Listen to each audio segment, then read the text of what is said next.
I've known an older gentleman for a few years now who's worth a few $1 million. A couple million in his liquid accounts, plus a couple of properties. And he is the most frugal man that I have ever met. He'll negotiate down on everything, and he's stockpiled enough of those McDonald's free coffee cards to get him and his friends through the remaining years of their retirement without ever having to buy another coffee in his life. On the one hand, it's almost laughable. Here you have someone who can do nearly anything, and yet they continue to live life the same way that they did when they were 20 years old. Now this guy, he's pretty content actually, joyful even, but so many others that I see aren't. They have more than enough. Mathematically, they have proved that out, financially independent, and yet they struggle with spending money. It's as though they're chained to their frugality. And at some point, we often see this starts to impact relationships with spouses who want to travel more or friends who want to enjoy time at a restaurant breaking bread together. Now you're the cheap guy or gal who defaults to no when presented with a choice between living well now or saving another buck. It's understandable, and yet in many ways, I think it's short-sighted. So in this video, I'll discuss why shifting from saving to spending in retirement isn't just a financial decision.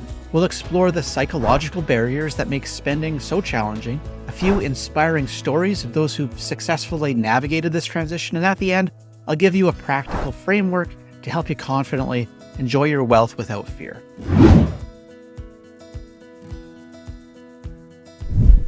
Hey, if we haven't ever met, I'm Steve Willems. I'm a wealth advisor out here with the Willems Wealth Planning Group in BC.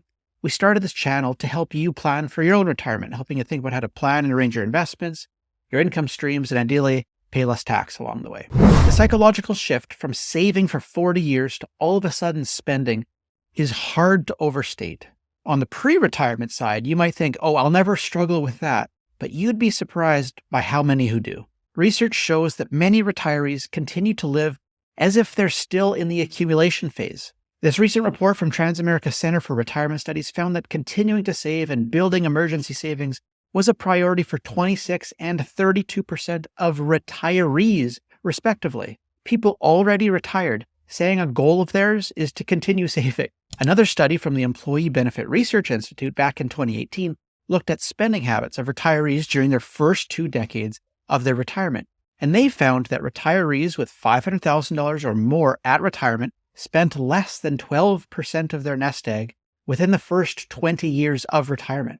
The advisor community, on average, probably also doesn't do a great job of helping clients spend down their money either. The incentives tend to be more aligned where folks are just encouraged to keep their money growing versus seeing it spent down. And for some, there's a genuine concern about whether or not they have enough. Continued saving in retirement comes from the reality that they just don't think that they have enough. And this is a valid concern, no doubt. More common, however, at least with the folks that we're seeing here in our office, is a little bit different. These folks do have enough. They have a robust financial plan. It's clearly shown a path to a comfortable retirement, but they still find themselves ensnared in this habit of frugality. They've diligently saved, they've meticulously planned, and now they're on the edge of retirement, feeling that leap from saving to spending daunting. It's not a question of financial security for them. They know on paper they have enough. The real challenge lies in making the intentional decision to enjoy their wealth. The mentality of living small persists, skipping appetizers at dinner, opting for economy when they could be at least affording economy plus, whatever that is, enduring daily inconveniences unnecessarily. It's a situation where the physical trappings of frugality no longer match the reality of their financial standing. Clearly, something else is going on deeper here. This is deeply psychological. Lifelong savers face this massive task of redefining their relationship with money. Money, for so long seen as something to be stored and guarded, now in retirement needs to be viewed through a different lens. One where it's a tool for enhancing life experiences. The point at this stage of the game, in retirement, is converting dollars on a balance sheet or a net worth statement into experiences, or even better put, things that will produce nostalgia for you when you look back on them. And yet breaking free from the shackles of penny pinching isn't straightforward. It requires not just a reassessment of one's financial state, but a shift in identity from a saver to a spender. The key, I feel, lies in this mental transition from seeing your wealth as a means to an end, accumulation for retirement, to viewing it as a tool for enhancing your life in the present. Many retirees fear that starting to spend or increasing their spend could lead to financial ruin, even when their financial plans indicate that they have more than enough. There's this little voice in the back of their mind saying, sure, it worked for those people, but in the future, it's going to be different. What if this is the worst time to retire? This little voice in their minds. So what are some steps that you can take to make thoughtful retirement spending decisions? I'll suggest you adopt a question framework that will help you guide these future spending decisions. Up first, start with asking yourself, will this purchase materially impact my wealth?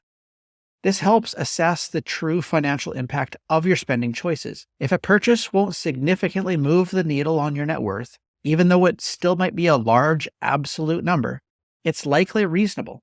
Important to note here is that this is entirely relative. So a good rule of thumb is the 3-digit rule, which says that the only 3 digits of your net worth that matter are the left 3. So if you have $453,258, you're not thinking about the 258. And if you have $5,576,574, the $6,574 doesn't move the needle. So if you're looking at a $1,200 ticket to London and an additional $700 is going to buy you a lot more comfort, even though that comes at a premium, you'd use a rule of thumb like this to confirm what amount of spending you have pre-approved permission to spend up to. Now, the second question to ask yourself is whether a certain area of spending will enhance your life. Does it align with your values and the lifestyle that you envision in retirement? If the answer is yes, you're spending in a way that contributes to your overall happiness and fulfillment. Conversely, you could use a regret minimization framework by asking, what might cause you to feel more regret, more remorse, making that purchase or passing up on it? This can help to prioritize spending on experiences and items that maybe truly matter to you. You could also consider the 24-hour rule for significant purchases. Giving yourself 24 hours of time to think about a spending decision can help clarify whether it's a genuine need or just a fleeting desire. Lastly, evaluate whether you're getting good value. This isn't just about the price, it's about the quality of an experience or an item and its importance in your life. So by applying some of these questions to your spending decisions, you're going to have a better shot at creating a balanced approach that allows for enjoyment without buyer's remorse. Now, as you think about this idea of getting comfortable with spending in retirement, another path to fulfillment and contentment emerges through generosity and what I would call smart philanthropy. Now, for those who find themselves wrestling with the desire to spend more, but are also held back by these ingrained habits of frugality, redirecting that energy towards helping others can provide a really profound sense of satisfaction and purpose. It's about shifting the perspective from spending big to giving big. This generosity doesn't mean making grandiose gestures or even donating large sums of money, building new wings on the hospital and getting wild publicity. It can be as simple as paying for a meal when you're out with your friends, providing low-cost rent to those in need if you have extra rental housing, or supporting a cause that resonates with you personally. These acts of kindness not only benefit the recipients, but also offer you a unique joy that comes from seeing the positive impact of your generosity. This is where the true value of your retirement savings is going to shine. Not just in securing your comfort and happiness, but in enabling you to contribute to the well-being of others and the community at large. And even more, embracing philanthropy in retirement can lead to a deeper sense of contentment. Often this approach will foster connections, new relationships with people that you otherwise wouldn't have developed.